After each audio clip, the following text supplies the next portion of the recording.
Bonjour les amis, bonjour les entrepreneurs, bonjour les viewers, bonjour les gens qui se lèvent le matin et qui ont envie de travailler. Bonjour Géraldine. Bonjour Lucien, tu vas bien? Vidéo tant attendue avec Géraldine, parce que c'est vrai qu'il y a beaucoup de gens, je sais pas si tu as vu toi-même dans les commentaires. Ah non, tu vois, j'ai pas vu les commentaires. Parce que souvent je disais, oui, j'avais parlé de toi, je disais que tu m'avais aidé depuis le début pour la constitution, le développement, qu'on veut aujourd'hui en bosser ensemble. Et il y a tout le monde qui dit, mais putain, mais quand est-ce qu'on voit Géraldine? Ah d'accord. C'est vrai que souvent dans les commentaires, les gens me disent, tu parles tout le temps de Géraldine, mais présente-nous Géraldine. Et ben voilà, c'est la vidéo avec Géraldine. On travaille tous les deux depuis maintenant des années, depuis le tout départ. La première fois qu'on s'était vus pour le travail, c'était dans un bar. Tu m'avais dit, faudrait faire une société, une micro. Tu m'avais dit, il faut que tu gardes les tickets dans un pot. Et puis les bons de livraison des t-shirts dans un autre.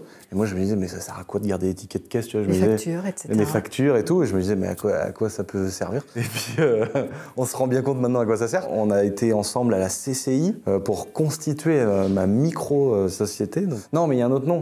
Une auto-entreprise. Une auto-entreprise, c'est comme ça, ça porte les deux noms, une auto-entreprise et une micro-société. J'avais fait un petit point justement dans une des premières vidéos de la chaîne où j'expliquais un petit peu la différence pour les gens qui seraient perdus entre une micro-société, l'intérêt, les défauts, et puis après une société de type plus connu comme une SARL, une SAS, une SASU, où vous pouvez vous renseigner si c'est encore quelque chose qui n'est pas très clair pour vous. Et donc dans le développement, Géraldine, je vous en ai souvent parlé dans les vidéos parce que aujourd'hui, elle gère donc toute la partie comptabilité de mes entreprises, mais la fiscalité, le groupe, la trésorerie, c'est elle qui a accès à toutes les finances. Oui. Géraldine, attention.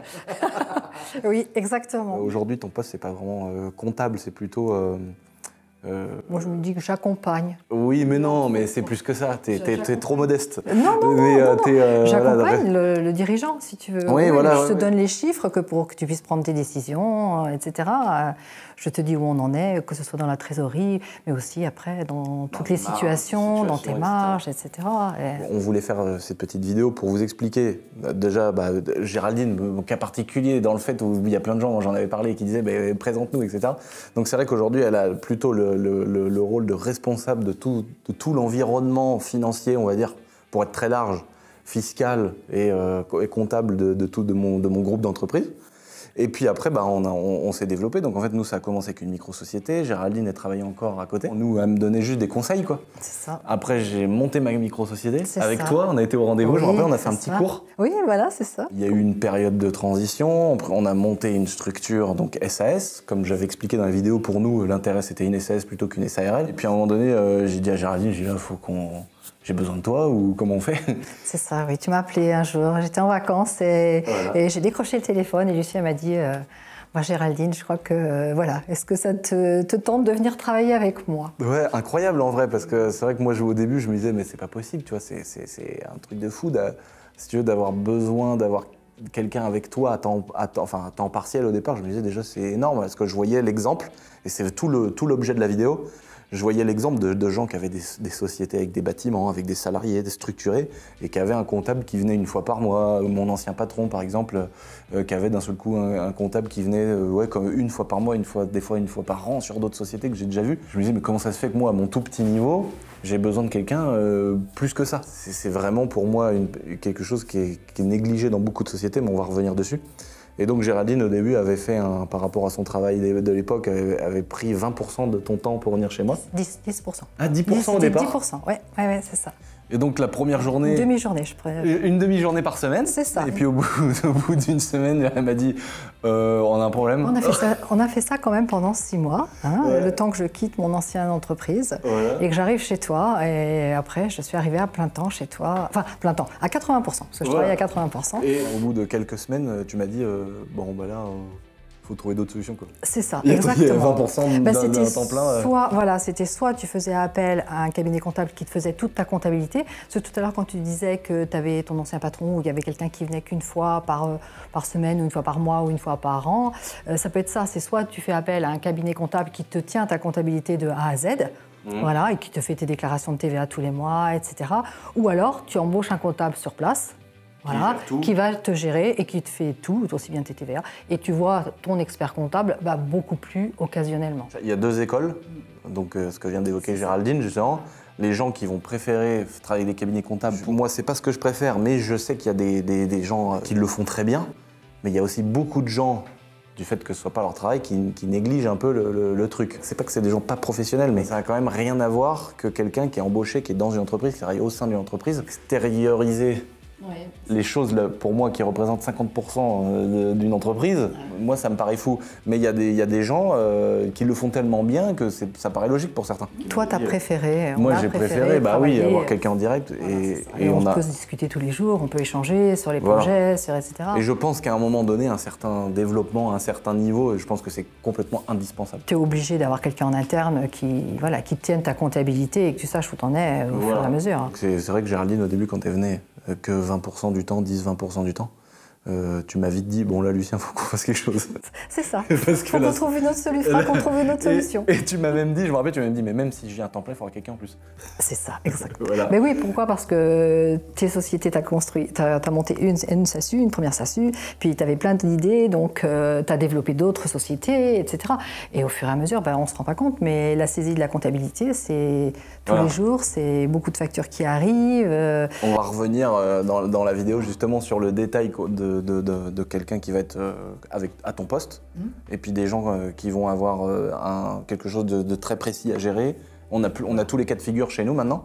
On a Romuald qui a rejoint l'équipe récemment. Une équipe de 3 personnes, tout à fait. Il y a Sarah. Voilà, il y a Sarah qui est là à mi-temps. Voilà. À mi-temps, puisqu'elle est en apprentissage. En apprentissage, ça fait 3 personnes dans quelques temps là, qui vont être à plein temps, parce que Sarah finit au mois de septembre. Tout à fait. Et donc on la garde.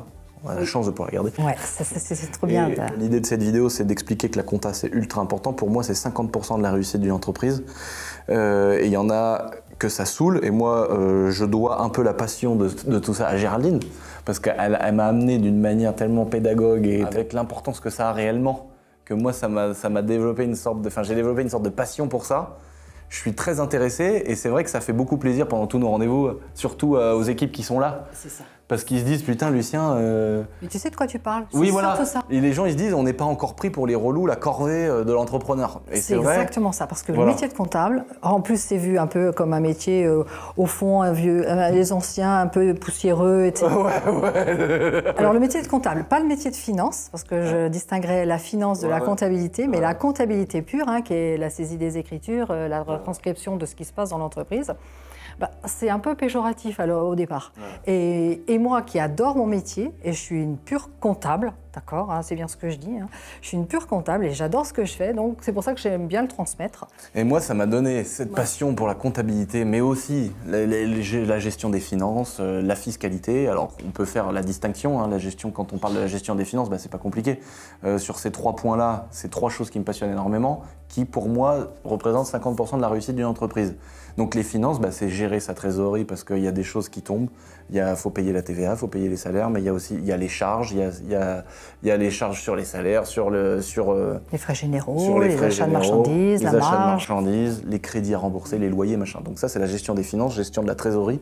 C'est extrêmement important parce que si vous le faites mal, vous vous retrouvez avec des découverts, avec des problèmes bancaires. Vous ne pouvez pas vous développer parce que si vous n'avez pas les finances disponibles ou ça a été mal géré, mal placé, mal dépensé, ça vous bride dans le développement pour pouvoir peut-être acheter un bâtiment plus grand, pour pouvoir louer un local plus grand, pour pouvoir prendre plus de personnel. La trésorerie, tous les entrepreneurs qui travaillent depuis un petit moment, ils vous diront que la trésorerie, c'est numéro 1 et après tout le reste.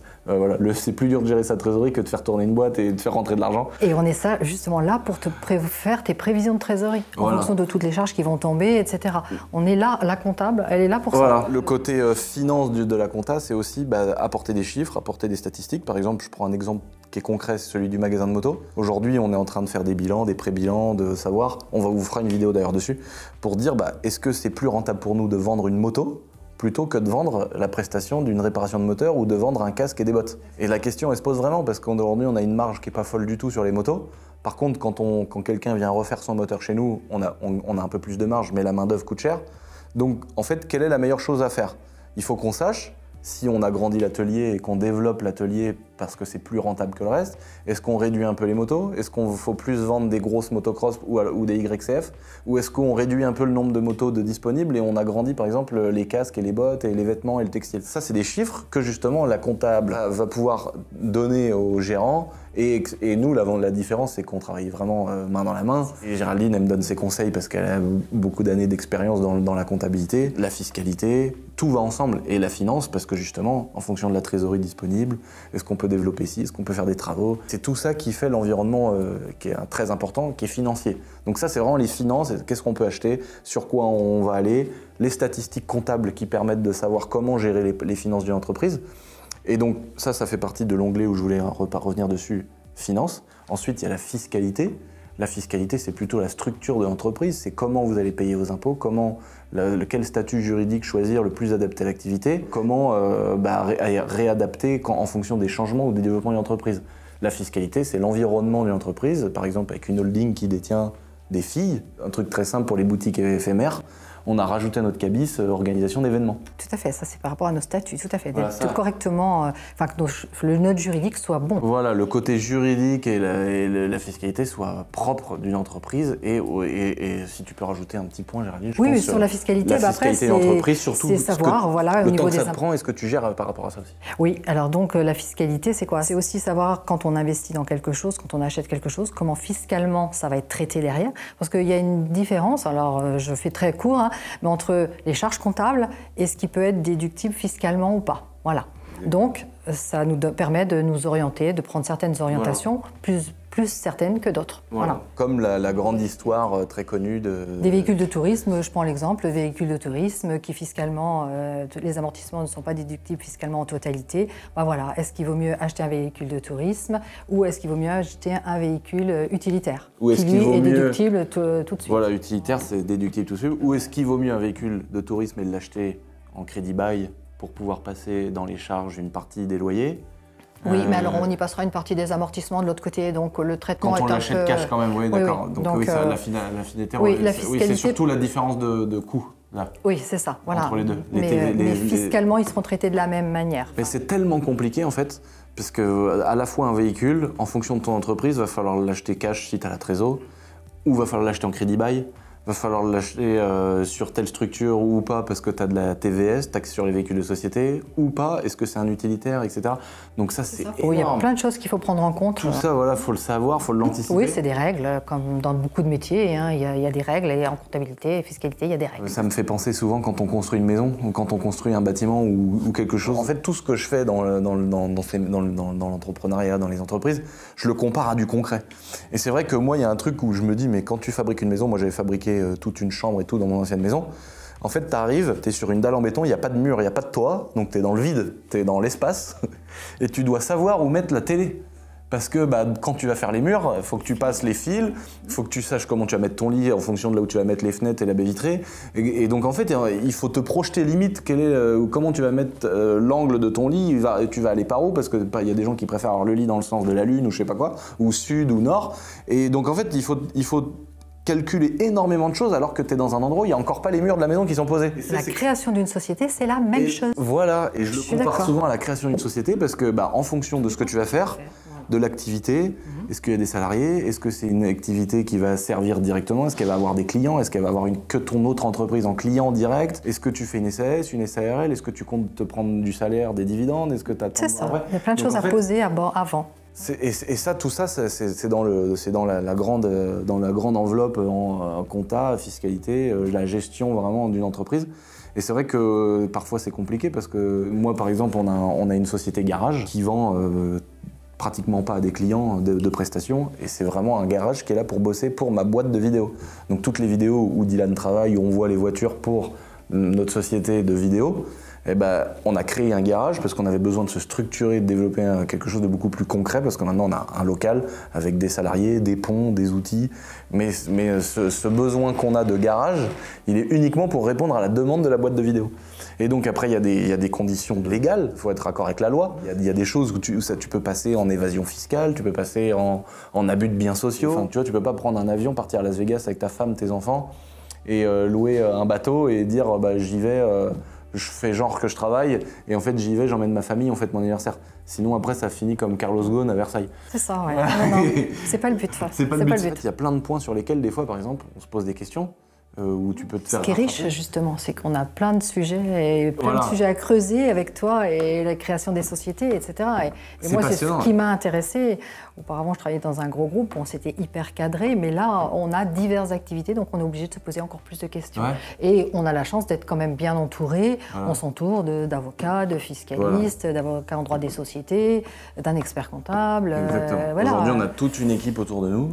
On fait des rendez-vous régulièrement. C'est ça. Il faut bien s'entourer. Pour bien connaître. C'est vraiment la règle pour moi numéro 1. C'est ça. Quand on monte sa société. Et ça part de détails, de rien du tout. Oui, parce que même un auto-entrepreneur, il doit garder ses justificatifs et pouvoir justifier de sa comptabilité. D'accord. Et chose que les gens ne savent pas. Tu achètes un véhicule utilitaire pour ta société, tu es boulanger, tu as besoin d'un Vito pour emmener le pain, emmener ta farine, etc. Et bien si ce Vito-là, tu fous ta motocross et que tu pars avec ta femme en week-end, et ben l'URSSAF peut te reprocher de l'avoir utilisé à titre personnel alors qu'il est financé par la société. C'est possible, mais il faut mettre des avantages à nature. Pourquoi ? Un véhicule peut être utilisé, peut-être acheté par la société et utilisé par une personne, mais il y a des avantages en nature, ce qu'on appelle donc sur leur bulletin de paye. Si la personne est salariée, il faut mettre des avantages en nature sur le bulletin de paye. Il y a tout un tas de règles à respecter pour être dans la légalité. On est d'accord que c'est ultra complexe. Ah oui, tout à fait. Il faut connaître les règles. Franchement, moi quand on m'a expliqué un peu on m'a dit attention, la comptabilité, la fiscalité, la gestion d'entreprise, tout ce milieu-là, pour moi, c'était le darknet. Vraiment, je me disais, mais c'est pas possible. Je trouvais ça compliqué. Mais une fois que t'es dedans, moi, ça me passionne, ça m'intéresse beaucoup. Mais une fois que t'es dedans, en fait, c'est encore 10 fois plus compliqué que je pensais. Non, mais c'est vrai. Oui. T'es rendu à un point. J'ai l'impression que c'est plus dur que les règles de jeu des Warhammer. Et pourtant, les règles de jeu des Warhammer, j'ai l'impression qu'il n'y a rien de pire au monde comme en complexité. Et bah si, la compta, c'est pire. Oui, non. Non, mais par exemple, tu veux acheter une carte SD, faut que dans l'écriture comptable, ça va en face d'une ligne. C'est ça, tu as un compte spécifique. Est-ce que ça passe en charge? Est-ce que ça passe en amortissement? Est-ce que ça passe en frais? Est-ce qu'on peut récupérer la TVA? Est-ce que c'est en immobilisation? Et il y a une ligne qui répond. Il y a des règles. Avec des règles. Et si demain tu passes ta carte SD et que tu la mets pas dans la bonne ligne, ça peut t'être reproché. Alors pour une carte SD, évidemment, tu ne seras pas incarcéré. Il y a une ligne avec une loi en face de chaque achat, chaque dépense, chaque chose qu'il y a à faire en face d'une entreprise. D'où l'intérêt de cette vidéo, de vous expliquer que nous, on le voit parce qu'il y a plein de gens qui connaissent et qui ont vu, si vous voulez, ce côté qui m'intéressait beaucoup dans tout la gestion d'entreprise, la comptabilité, etc.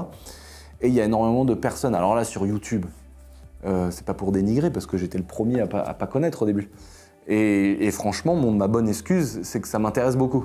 Parce que sinon, je peux comprendre le gars qui se focus à 4000% dans son travail et qui se dit « Attends, moi la compta, c'est une corvée. » Oui, pour beaucoup de gens, c'est une corvée, tout à fait. Pour beaucoup de gens, c'est une corvée, c'est vrai. Mais si vous vous mettez dedans, je pense qu'il y en a beaucoup qui vont se dire « Attends, finalement, en fait, c'est trop intéressant. » Et il y a beaucoup de gens qui se disent « Moi, je veux pas en entendre parler. » Et franchement, nous, on a énormément de youtubeurs, d'entrepreneurs qu'on renvoie avec notre équipe juridique avec qui on travaille. Donc, comme on disait, aujourd'hui, on est 3 en comptabilité sur place à temps plein pour notre petit groupe d'entreprises. Mais on a aussi, on se fait aider d'avocats en droit des sociétés, avocats fiscalistes, gestionnaires de patrimoine, experts comptables. Avocats autres, en droit immobilier, en droit de tout. Voilà, on a vraiment une équipe avec qui on bosse depuis des années maintenant. Ouais, c'est très agréable. C'est bien parce qu'on a des réponses à nos questions. Ça a un coût, parce que tout ça, c'est quand même des prestations assez chères. Mais par contre, ça change tout. Mais quand je vous dis tout, mais c'est vraiment le jour et la nuit. C'est pour ça que je voulais prendre le temps de bien expliquer, en plus de faire découvrir un peu, on va en revenir après sur le parcours Géraldine, et vraiment son taf, et qu'est-ce qu'elle fabrique avec ses mains. Géraldine, comme je l'avais dit dans plein de vidéos, c'est vrai que, mine de rien, je pense qu'on n'en serait pas là. Enfin, c'est pas je pense, on n'en serait pas là si tu n'avais pas été là. Mais c'est vrai. Ça a été un ensemble.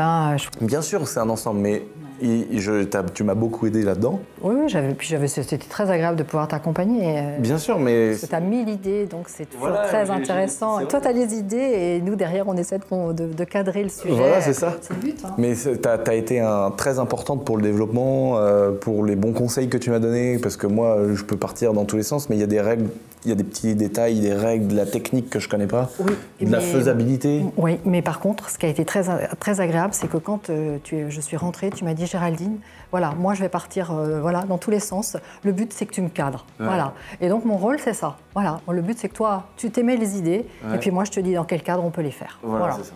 Et après, est-ce que c'est faisable? Oui. Comment? Voilà. Est-ce que c'est faisable? Pas faisable? Et après, on en discute et on fait ou on fait pas. Dès qu'on veut lancer quelque chose, on met toutes les contraintes en face de nous. C'est ça. Parce que vous inquiétez pas, de plus en plus ce que vous faites, il y en aura.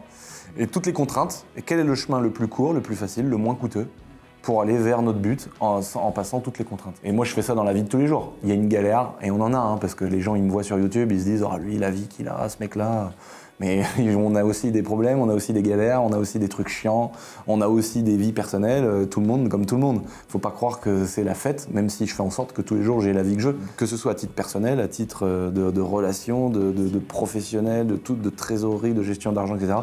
Quand il y a une galère, j'essaye de trouver le chemin le plus court et le chemin qui va me coûter le moins, et sans problème. Ça sert à rien de se dire c'est la merde, comment je vais faire ci. Il y a une contrainte, il y a une difficulté. Faut foncer dedans. Mais c'est sûr que là, quand je dis ça, ça fait le mec, son truc, il marche.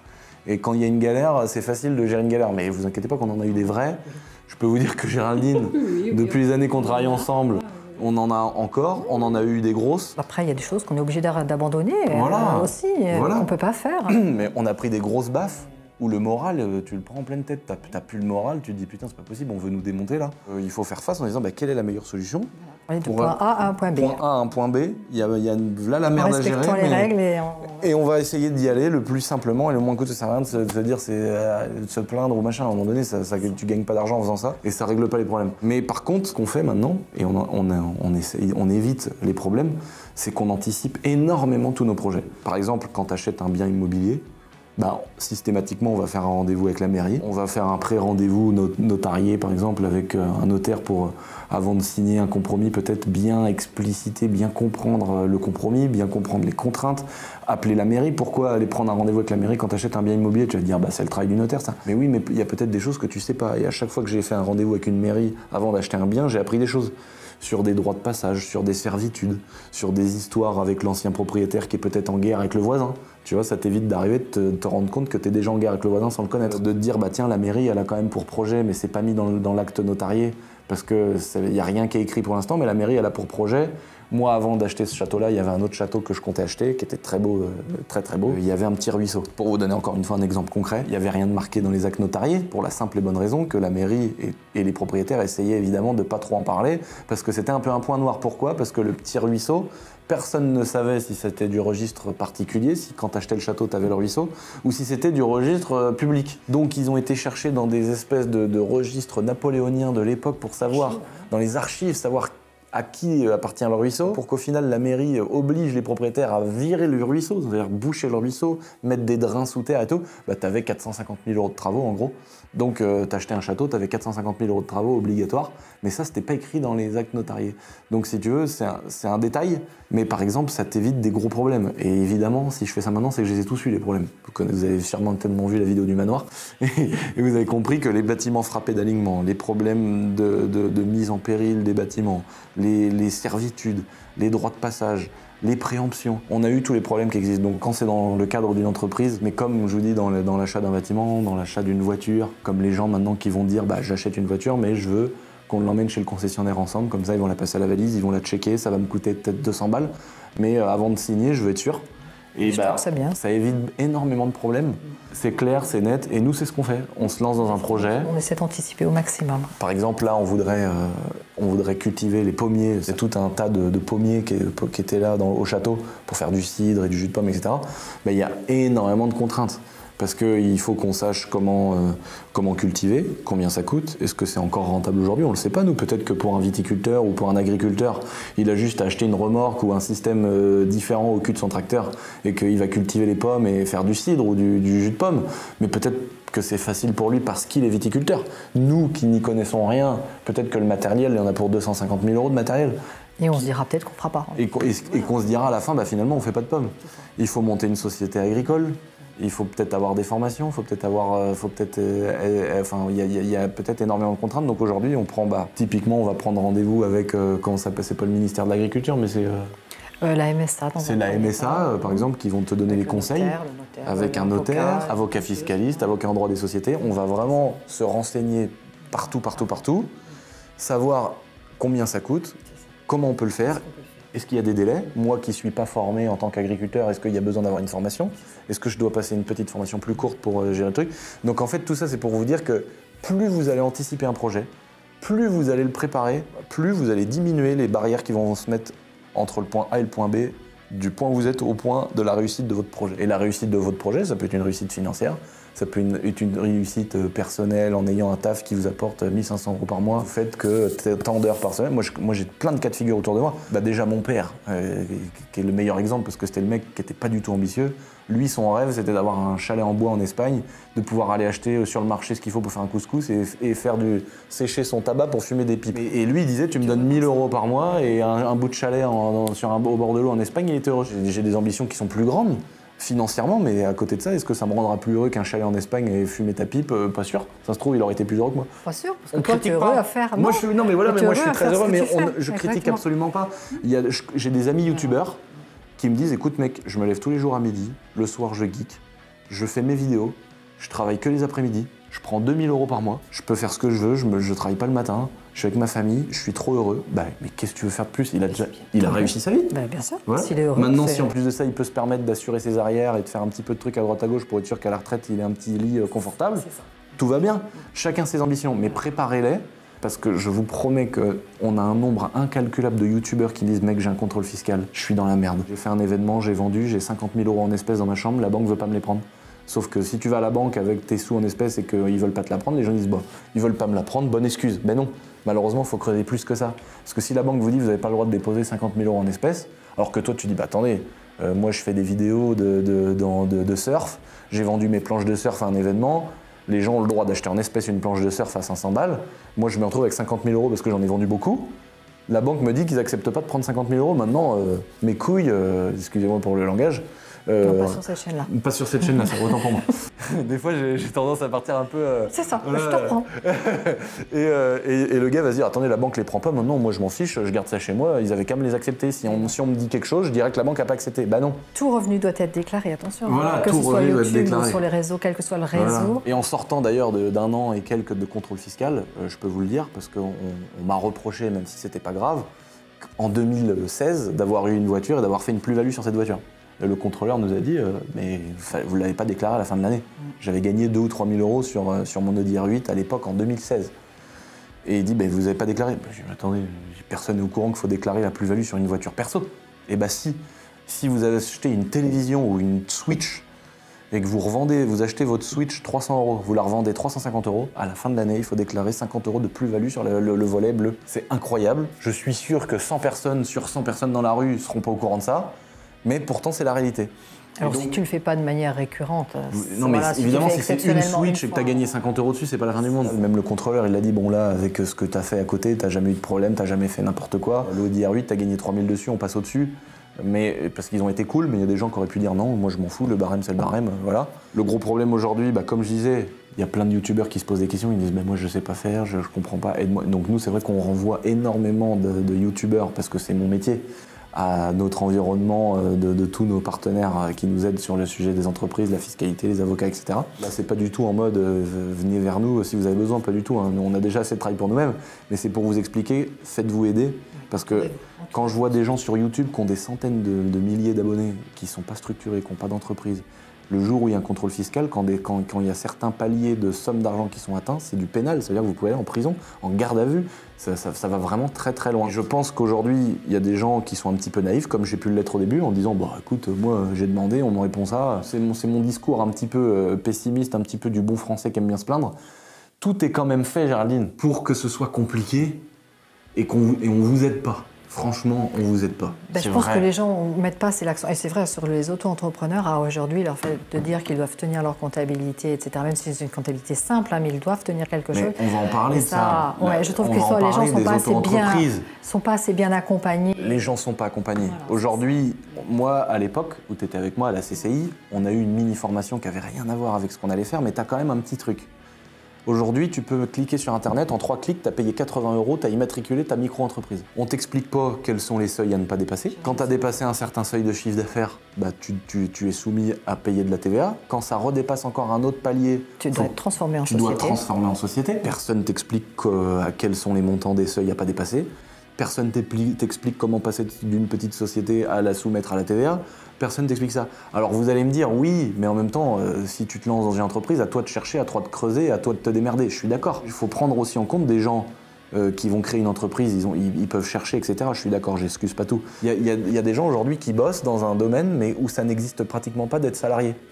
Il y a des boîtes, par exemple, des tout petits artisans. Par exemple, je pense à la dame qui a refait les vitraux du château. Là. Tout seul, ils travaillent tout seuls. Oui, d'accord. Donc ils sont indépendants. Ils sont indépendants. Donc ils ont créé leur micro. Voilà. Et quand ils ont une formation, mais après, t'as pas de patron qui t'embauche en général. Enfin, d'après ce que j'ai compris. Hein. Peut-être que je suis pas très clair pour ce métier-là, mais il y a des métiers comme ça où c'est systématique d'être ton propre patron. Donc à un moment donné, le mec qui veut évoluer, par exemple, dans la boulangerie.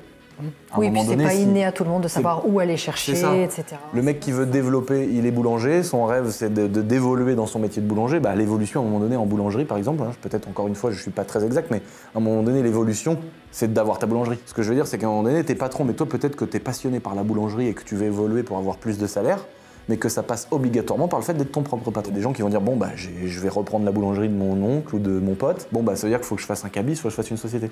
Et cette personne-là, elle a peut-être pas toutes les aides ou tous les gens qui vont tout lui expliquer. Souvent, c'est plus simple pour des artisans, des choses comme ça, qui reprennent des boîtes, mais des gens qui vont créer des micro-sociétés, ils sont pas du tout aidés et c'est vraiment du grand n'importe quoi parce que par contre, quand il faut venir te taper sur les ailes et te dire que t'as fait une connerie, toi tu comprends pas ce qui t'arrive. Et quelqu'un qui crée une entreprise, franchement, au début, on n'a pas d'argent, on n'a pas de trésorerie, on pense quoi? On pense à quoi? Au business. C'est de développer le business. Quand tu as un truc entre les mains, je sais pas, un gars qui est carrossier, il dit tiens, je me lance dans ma carrosserie, je vais faire ma micro, ou je me lance par exemple pour aller parer et ferrer les chevaux. Ce métier-là, le mec il monte sa boîte. Et c'est que des micro-entrepreneurs, la plupart. Lui, il se dit, attends, moi, il faut que je trouve mes clients, il faut que je trouve les chantiers pour aller couper les sabots des chevaux, leur mettre des fers à cheval, etc. Tu veux, il en a rien à foutre de savoir s'il a besoin d'un comptable ou pas. Lui, dans sa tête, il se dit, je vais à la CCI, je fais une société, ça veut dire que j'ai juste légalement le droit de prendre de l'argent. Et bosser, puis trouver des chantiers, parce que ça faut qu'à la fin, il en mange et qu'il vive avec ça. Et donc, si tu veux, c'est aussi pas simple pour certains cas de figure. Et c'est ça que je suis en train de vouloir vous expliquer. Il faut vraiment se faire aider parce que c'est là que demain, lui, il reste en micro-entreprise, il dépasse les seuils, il s'en rend pas compte. Un jour, il y a un contrôle qui tombe, et là, c'est la mort. On va te demander de requalifier de l'argent que tu as gagné en dépassant les seuils, de les requalifier à la TVA. Et là, ça part sur un crédit du prix d'une baraque que tu vas payer pendant 20 ans parce que pour une toute petite erreur. Donc cette vidéo, elle est là aussi pour un petit peu sensibiliser et vous dire, même si vous voulez créer une micro-entreprise, et je pense que tu vas être d'accord avec moi sur ce point-là, même si vous voulez créer une micro-entreprise, faites-vous aider par le beau-père, le cousin, le grand-oncle, qui va peut-être vous donner le contact d'un cabinet comptable, d'une comptable. C'est ça, ou d'un centre de gestion. D'un centre de gestion. Mais faites-vous aider absolument, absolument, c'est hyper important parce que ça va vraiment tout changer. Et quand vous avez déjà une entreprise, vous vous dites, moi, la vidéo à Lucien, elle est bien, mais par contre, moi, j'ai déjà une entreprise, j'ai déjà un cabinet qui vient, etc. Peut-être qu'il y a des cabinets comptables qui sont moins compétents que d'autres, peut-être qu'il y en a qui vont pas vous dire qu'à un moment donné, il faut avoir quelqu'un à temps plein. Vous voulez vous dire, mais attendez, moi, j'ai monté un garage, j'ai un mécanicien, je vais pas prendre en plus quelqu'un qui va gérer ma compta, ça va me coûter un salaire, des charges salariales, etc. Mais si cette personne elle fait un travail aussi d'aide, quelqu'un qui est formé, qui a fait des études là-dedans, cette personne-là peut t'aider à développer ton entreprise, à gérer tes finances, à mieux optimiser les payes, à mieux optimiser tes achats, et ça change tout, c'est le jour et la nuit. Géraldine, est-ce que t'es d'accord avec moi? Oui, tout à fait. Et puis après, un comptable, vous pouvez prendre qu'une journée par semaine. Oui, voilà, un mi-temps. Voire un quart de temps. Il y a des gens qui travaillent, moi je connais des gens qui travaillent pour plusieurs entreprises, plusieurs petites entreprises, et vont faire une journée par semaine dans une entreprise, une journée dans une autre. J'aimerais bien avoir ton avis là-dessus, mais moi je trouve que quelqu'un, comme tu dis, même quelqu'un qui va travailler 2 jours par semaine dans ton entreprise et 2 jours dans une autre et 2 jours dans une autre, cette personne, elle est dans l'entreprise. Donner des points de vue, comprendre comment ça marche, être dans le cœur du truc. Après, il faut étudier si c'est possible financièrement ou pas, mais après, on peut réduire le temps. Moi, au début, je travaillais bien qu'une demi-journée par semaine chez toi, mais ça ne m'empêchait pas, comme on échangeait, de voir ce qui s'y passait, justement, et de pouvoir te dire, tiens, vaut peut-être mieux qu'on fasse ci plutôt que ça, etc. Et la personne, quand elle est dans l'entreprise, pour moi, ça change vraiment tout. Pour moi, c'est important quand tu commences à te développer. Oui, c'est ça. Je pense que quand l'entreprise commence à grossir, surtout... Il y en a qui coulent leur boîte parce qu'ils se sont fait contrôler, parce que ils ont mal géré, ils ont mal anticipé, il y a des choses qui ne viennent pas. Nous, on a des gens qui nous sollicitent, qui me disent, mec, je prends 200 000 € d'impôts sur les sociétés, j'étais pas au courant, comment je peux faire, etc. En fait, c'est parce qu'il faut se structurer toute l'année et pas attendre que ça tombe et anticiper le travail de comptable, d'analyse financière d'une entreprise, c'est aussi d'anticiper ce qui va tomber. Nous, on le voit aujourd'hui, on a notre groupe qui se développe. bah, on sait ce qui va tomber en TVA le mois prochain. On a des tableaux prévisionnels disant, bah, tiens, c'est vrai que nous, on augmente régulièrement, on donne des primes. Ça nous permet de faire des prévisionnels en disant, tiens, aujourd'hui, la masse salariale va coûter tant. Nos frais généraux, ça coûte tant. Nos frais généraux. Faut pas oublier qu'en fin d'année, il y a l'impôt sur les sociétés qui tombe. Il faut provisionner 50 millions d'euros. Oh. J'exagère un petit peu, mais c'est toujours trop. Voilà, moi je suis un bon Français, j'aime bien gueuler, j'aime bien dire que je paye trop d'impôts. Si on en paye, c'est qu'on gagne de l'argent.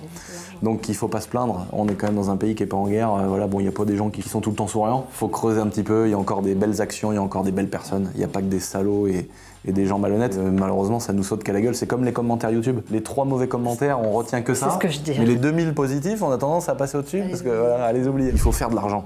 Mais l'argent, quand tu l'as fait et que tu la gères mal, tu perds tout. Tu perds tout parce que tu te brides dans tout.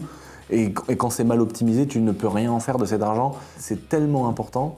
Et je sais que c'est une corvée pour beaucoup. C'est quelque chose qui va vous permettre vraiment de passer des caps, de passer des paliers. Et nous, vraiment, on l'a ressenti. Hein. On l'a ressenti, passer des paliers en fonction de ce qu'on est capable de faire. Oui, le fait de gagner de l'argent, de rendre une entreprise viable, c'est très important.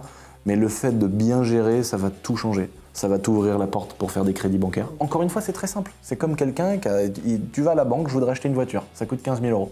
Le banquier va dire, ok, donne-moi tes 3 derniers bulletins de salaire. T'as relevé bancaire, il voit que t'es à découvert depuis 3 mois, que t'achètes je sais pas combien d'euros de cigarettes, que tu vas en boîte de nuit, que t'achètes des Jéroboam à 1800 euros la bouteille d'alcool, mais que tu gagnes 1900 euros. Tu gères très mal ton argent, le banquier va dire, écoute, t'as du mal déjà à gérer ton argent aujourd'hui, si en plus de ça tu me demandes de l'argent, je vais pas te la prêter. C'est la même chose pour une entreprise. Voilà, c'est un bilan. Quand la comptabilité est bien gérée, et que ton argent est bien géré, quand l'entreprise qu'elle fasse du bénéfice, c'est bien. Mais si tu achètes 1001 choses, que tu payes trop cher de loyer, que tu payes trop cher de charges, etc., et qu'à la fin tu fais du bénéfice, mais qu'il est gaspillé dans des choses qui vont pas, ou que c'est mal réparti, le jour où tu vas te dire, bah écoute, aujourd'hui on est 10 dans un local de 100 mètres carrés, on a besoin d'agrandir nos locaux, même si c'est pour un propriétaire d'un bâtiment et lui demander une location, lui il va peut-être te demander des informations et dire, bah écoutez, moi j'ai pas l'impression que c'est carré ce que vous faites, je veux pas. Le fait de pouvoir acheter le château, en fait, ce qu'on a réussi à faire, c'est pas acheter un château, c'est réussir à avoir un bilan propre et à négocier ce qu'il fallait avec les banques pour que les banques acceptent de nous prêter autant d'argent. Le banquier, il va prendre le bilan de l'entreprise et il va se dire, attendez, le monsieur il est boulanger, il y a un T-Max, il y a une Africa Twin, il y a une Porsche 911 cabriolet, et la société, à la fin, elle fait pas de bénéfices, elle a pas de trésorerie, c'est-à-dire qu'elle a pas d'argent sur les comptes bancaires. Le banquier va dire, attendez, vous me demandez en plus d'acheter une deuxième boulangerie, bah non, je peux pas. Donc il faut que ce soit propre, et c'est ça qui va vous donner le levier bancaire pour aller chercher de l'argent. Et puis pour progresser après dans votre activité, parce que le but c'est ça. Exactement, créer une deuxième entreprise. Et c'est ça, l'environnement global. Et c'est ça qui fait que Géraldine m'a beaucoup aidé dans ce que je fais. C'est que le fait de vouloir créer Essential Airsoft, de vouloir créer un magasin de moto, de vouloir créer une boîte d'assurance, c'est Géraldine qui m'a tout appris au début en me disant il va falloir faire une holding, une maison mère, qui va détenir les filles, qui va détenir les autres entreprises. Et comme ça, l'argent généré par une société ou par plusieurs sociétés, tu vas pouvoir le faire remonter dans la holding parce que ça minimise la fiscalité, ça minimise les frais. Et cette holding qui va détenir l'argent généré par d'autres entreprises va pouvoir redistribuer pour une nouvelle création et pour pouvoir créer quelque chose de nouveau, ce qui va te donner la crédibilité et le levier bancaire pour pouvoir acheter un local, la possibilité de faire des travaux, anticiper par exemple le coût des stocks, chose où on s'est déjà fait surprendre. Oui, il y a toujours des imprévus. De toute façon, tout n'est pas toujours, ça va pas toujours comme sur des roulettes. Et pourtant, je peux vous promettre qu'on anticipe, je peux vous promettre qu'on prépare nos projets. Un truc tout con, la cloison entre Shiftech et le magasin de moto, on a eu des devis à 500 000 euros pour faire une cloison. Mais le placo, après le Covid, il a explosé. Après le bois, il a explosé. Je me rappelle votre cas. Il était pendant le Covid en pleine fabrication de son skatepark. Il m'expliquait que ça prenait genre 20 ou je sais plus si c'est 20 ou 50% par jour d'augmentation du prix du bois. Il fallait qu'il signe le devis parce que chaque jour il allait prendre 20% de plus. Ça fait comme les intérêts bancaires qui a aujourd'hui. Voilà. Quand on te fait une proposition, ça dure que 15 jours parce que les taux montent tout le temps. Voilà, par exemple, là nous on a encore une fois un cas concret, on a acheté un bâtiment pas loin de chez nous. Pour y mettre une entreprise. Et la banque nous a fait une proposition. Nous, on a signé un compromis pour acheter le bâtiment. On est revenu vers la banque en disant voilà, on veut signer. Et la banque a dit non, on va devoir refaire une nouvelle proposition parce que les taux bancaires ont encore augmenté. Encore une fois, il faut bien tout anticiper. Parce que d'un seul coup, vous pouvez vous dire maintenant qu'on aligne les chiffres avec le taux trop haut, ça s'aligne plus. C'est plus rentable. De ma vision très transparente et très grossière. Parce que c'est comme ça que j'aime bien être assez pédagogue et c'est ça que j'ai l'impression que vous aimez bien dans les vidéos. Là, moi, vraiment, hein, je l'ai vraiment vécu et c'est la réalité.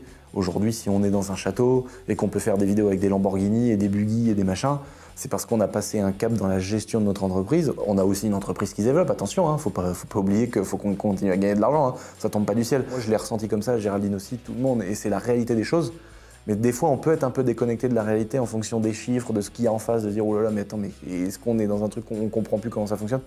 Et en vrai, on passe vraiment des paliers. Quand tout est anticipé, comment tout est fait, on est beaucoup plus serein sur les projets. On a nos réflexes maintenant, parce qu'on a notre façon de bosser. On achète un bâtiment, rendez-vous à la mairie, on demande à la communauté de communes est-ce qu'il y a des contraintes, on va voir les propriétaires avant, on fait relire les actes, on voit si l'entreprise est compatible. C'est ultra complexe. Et on fait des prévisionnels pour savoir si on fait des prévisionnels. Voilà. Est-ce que le bâtiment, il n'est pas trop cher pour l'entreprise qu'on va mettre dedans? Voilà. Est-ce que l'activité va pouvoir payer assez? Voilà. Et tout ça, bah, c'est le travail d'un comptable, d'un gestionnaire financier, qui est un peu ton métier aujourd'hui. Comptable, oui, je fais un peu des deux, mais aussi on a pris Remal, il faut dire, parce qu'il y a aussi, en plus de la finance, il y a la partie contrôle de gestion qui est importante dans une entreprise. Parce que nous, c'était une chose qu'on n'avait pas au départ. Donc moi, j'étais principalement à la comptabilité, la fiscalité, ok. Mais je trouve que la partie contrôle de gestion que nous apporte maintenant Romuald, qui est une étape encore supplémentaire dans l'amélioration des marges. Comme vient d'expliquer Géraldine, aujourd'hui on a Romuald qui a rejoint l'équipe, on fera certainement une vidéo avec lui dans les prochains sujets. Il fait aussi des travaux d'analyse, il va nous sortir des statistiques, justement, avec du chiffre d'affaires, l'évolution de la marge, l'évolution du chiffre d'affaires. Comme je redisais en début de vidéo, c'est plus rentable de vendre des casques que des motos au magasin. C'est ça, et d'aller creuser comment on peut améliorer nos marges. En 2 ans, pour Essentiel Airsoft, on fait moins de marge sur les billes. Pourquoi ? Est-ce qu'il y a eu des renégociations avec les fournisseurs? Est-ce que la qualité des billes a évolué? Est-ce que maintenant c'est que de la bille bio? Et de par l'activité, de par des lois, de par d'autres contraintes externes, vous pouvez vous dire mais comment ça se fait que je gagne moins ma vie en vendant des billes d'airsoft? Il faut aller chercher peut-être si tu le sais pas, de la marge ailleurs pour compenser ça, etc. Et c'est ça. Ou en acheter plus pour négocier auprès du fournisseur. Il y a 1000 façons de faire, mais ce métier d'analyse va permettre justement d'anticiper les finances. Et d'aller chercher plus de marge. Chercher plus de marge, plus de renta. Voilà, exactement. Et ça c'est très important. Hyper important quand on grossit. L'avantage du travail de Romuald, c'est que moi je sais que j'ai une analyse mensuelle où le soir je me pose avec ma petite chicha, ne fumez pas, c'est très mauvais pour la santé, et je regarde sur mon PC et j'ai des graphiques, des camemberts, les trucs qu'on comprenait pas en cours là. Oui, mais tu les comprends maintenant. Oui, maintenant je les comprends, ça me passionne. T'es d'accord? Et c'est tes chiffres. J'ai des graphiques, j'ai des courbes, des trucs, t'as l'impression que c'est une onde sismique là, voilà, avec une évolution. Ça me permet de dire, ah tiens, sur ce point-là, faut qu'on travaille mieux. C'est ça. Tiens, faut qu'on renégocie nos contrats. Ça permet de regarder rapidement, d'avoir une vision rapide de ce qui va, ce qui va pas, et de bien aller travailler les bons points. Travailler les bons points. C'est surtout ça. Il y a des patrons de boîtes, de très grosses boîtes, c'est uniquement ça leur métier, c'est de dire oui ou non, et de dire là, faut faire mieux, là, c'est bien, là, faut arrêter ça, faire ci, faire ça, faire ça. Cette analyse-là, elle est extrêmement importante. Et toi, c'était un petit peu ton métier aussi, mais maintenant, on a de plus en plus de taf. Oui. Et donc, on a agrandi l'équipe. C'est bien que Romuald, et puis que Romuald a vraiment cette expérience. Chose que moi, j'avais pas. J'ai pas fait beaucoup de contrôle de gestion. Je l'ai fait par le biais de mon ancien. Mais tu le faisais quand même. Oui, tu le faisais quand même. Tu sais le faire aussi. Romuald va encore plus. Oui, il va plus dans la technique. Parce qu'il a le temps aussi. Oui, bah oui, tout à fait. Toi, avant, tu étais dans un gros groupe pour reparler un peu de ce que tu faisais. Ça parlait qu'en millions d'euros. Ah oui, comme tu dis, on parlait qu'en millions d'euros. Et donc maintenant, ça t'arrive encore, même si c'est beaucoup moins fréquent, mais ça t'arrive encore de gérer des tickets de cartes. Donc ton travail, il peut aller de remplir un tableur de temps en temps, c'est très rare, je pense, mais un tableur Excel, et derrière, gérer des millions d'euros sur les finances de notre entreprise et le développement de notre groupe. Bien sûr, mais je fais des deux.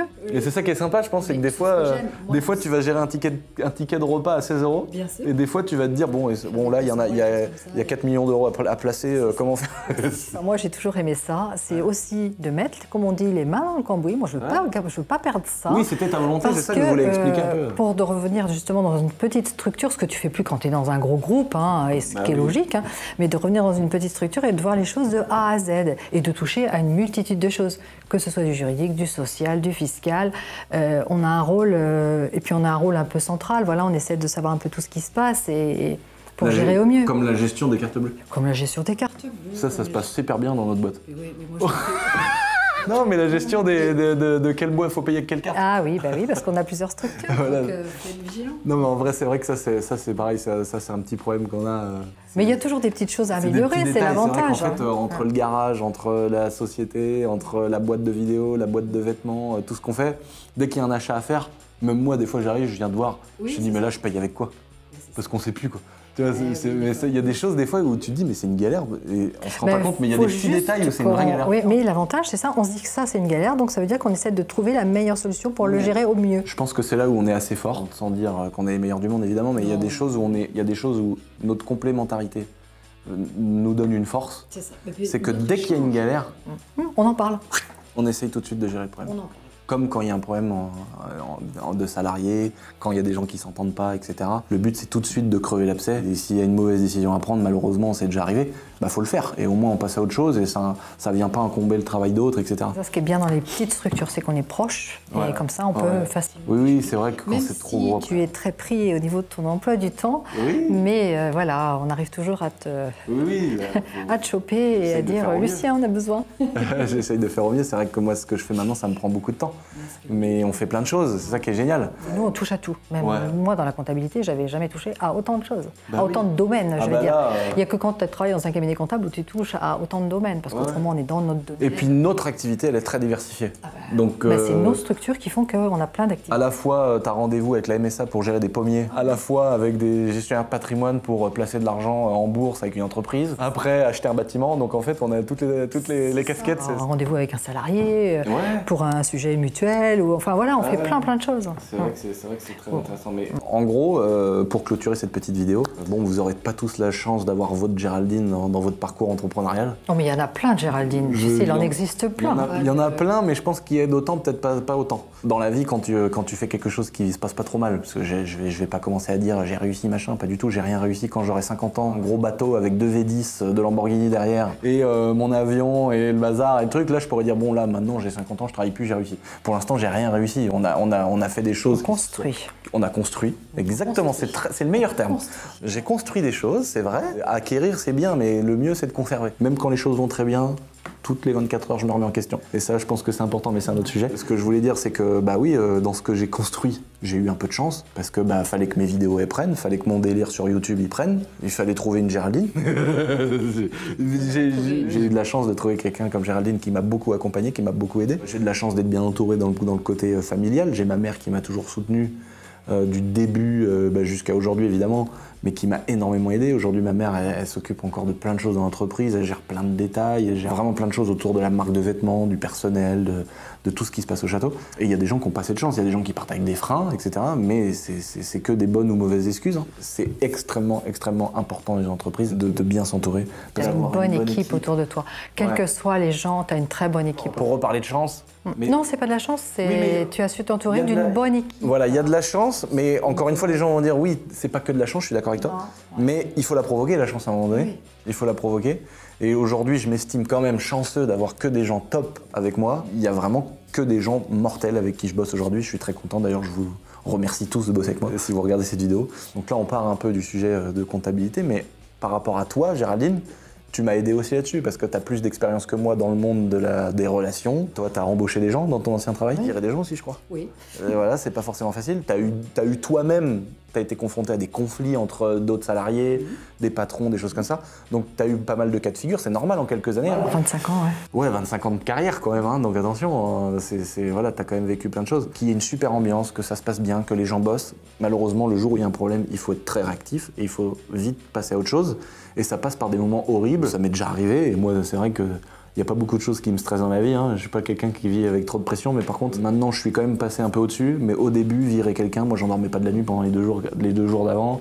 La journée d'après, je le vivais trop mal. Déjà, parce que j'ai pratiquement embauché que des potes à moi. Quand tu bosses avec un pote à toi et que tu es obligé de le virer, c'est compliqué, quoi. Parce que tu te dis, putain, je l'ai embauché. La finalité, 2 ou 3 ans après, c'est que c'est plus mon pote, quoi. Donc, oui, mais c'est aussi une leçon à retenir. C'est aussi une leçon à retenir. Voilà, on apprend. Il faut savoir que bosser avec ses potes, c'est bien et ça peut être pas bien. Quand il y a un problème, il faut vite le gérer parce que avant que ça envenime, avant que ça casse l'ambiance, avant que ça pèse sur le dos des autres. Il y a des gens qui font bien leur travail, mais quand ils entendent des gens qui se plaignent toute la journée, ils en ont marre. Alors donc d'un seul coup, t'as un mec qui bosse super bien qui va se barrer parce que t'as deux personnes derrière qui s'entendent pas. Et ça, c'est de la gestion de salariés, de relations, de communication. Et c'est ça qui fait que tout le monde bosse bien aujourd'hui, que tout le monde est à sa place, que tout le monde est entre guillemets content de bosser là. Et c'est aussi ma façon de dire demain, s'il y en a un qui veut plus bosser, il y a beaucoup d'entreprises où les gens ont peur de se barrer de l'entreprise. Mon patron, il va pas accepter que je me barre. Mais pour moi, demain, tu as quelqu'un qui se sent plus à sa place. Il va plus être performant, il va plus s'intéresser à ce qu'il fait, il va plus se développer, il va plus s'acharner dans son travail. Si cette personne-là, elle veut partir, quel est l'intérêt du patron d'essayer de retenir cette personne? Pour moi, il n'y en a pas. À partir du moment où la personne a décidé de s'en aller, c'est qu'il y a quelque chose qui ne va plus. Donc, tu as des salariés qui sont agréables, qui bossent bien, et des fois, tu n'as pas envie de les voir partir. Oui, mais à un moment donné, s'ils veulent partir, c'est que néfaste et ça sera que du résultat négatif. Ça m'est déjà arrivé, j'étais très surpris de voir des gens qui me disaient ouais, j'ai pas osé te dire quelque chose, machin.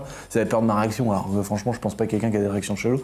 Alors, je pense que c'est logique par rapport à un dirigeant. Chaque réunion qu'on fait, je leur explique, je dis les gars, s'il y a quoi que ce soit, les gars, les filles, si vous avez envie de faire autre chose, si vous en avez marre, venez me le dire, parlez-moi, on adapte votre poste, on adapte votre métier, on arrête en bonne intelligence. Je vous laisserai des mois de carence, je vous laisserai prendre les salaires. Quel est mon intérêt à moi, en tant que patron aujourd'hui, d'aller mettre des bâtons dans les roues à quelqu'un qui veut plus bosser dans ma boîte? Pourquoi justement ne pas l'aider? Et en plus de ça, en ayant ce discours-là, quand vous allez avoir un salarié qui veut se barrer ou qui veut faire autre chose, il va vous le dire, ça va bien se passer. Vous allez vous-même avoir envie de l'aider, limite à ce qu'il fasse autre chose, même si vous dites putain, c'est moi qui l'ai formé. Tu sais, il y a beaucoup, par exemple, des patrons qui ont formé un carrossier, qui ont dit putain, pendant 3 ans j'ai formé le mec et maintenant il monte sa boîte. Le contraire, c'est. Si c'est bien dit avec ces mots, que c'est bien fait, oui, tu l'as formé et au bout, il est resté qu'1 an après sa formation. Même vous, en tant que salarié, si vous regardez cette vidéo, si vous voulez vous barrer de votre entreprise et que vous ne savez pas comment l'amener à votre patron, essayez de l'amener d'une manière vraiment très calme, très positive, en disant écoute, tu m'as appris énormément de choses. J'ai aujourd'hui envie de passer le pas, comme tu l'as fait. Aujourd'hui, t'es patron, j'ai envie d'être comme toi. Que ça va être compliqué qu'on arrête de bosser ensemble et tout. Le patron, ça va lui donner envie de t'aider. Plutôt que de dire, hey, dégage, j'en ai rien à foutre, machin. Et malheureusement, il y a beaucoup de choses qui se passent mal pour des problèmes de communication. Et ça a été aussi un petit peu notre force. À chaque fois, nous, on a arrêté avec quelqu'un ou on n'a pas renouvelé des périodes d'essai, ou des choses comme ça. Ça s'est toujours bien passé parce que ça a été bien fait. Et puis après, il y a des cas exceptionnels où malheureusement, il faut que ce soit plus distant et ça arrive. C'est vrai que Géraldine, elle m'a apporté aussi, en plus de la technique et du métier de comptable, c'est vrai, c'est un peu d'expérience, hein, du retour d'expérience, surtout du retour d'expérience sur la gestion des conflits, la gestion des problèmes, la gestion, parce que moi, on n'est pas né en étant patron, hein. Surtout que moi je suis plutôt quelqu'un de sanguin au départ.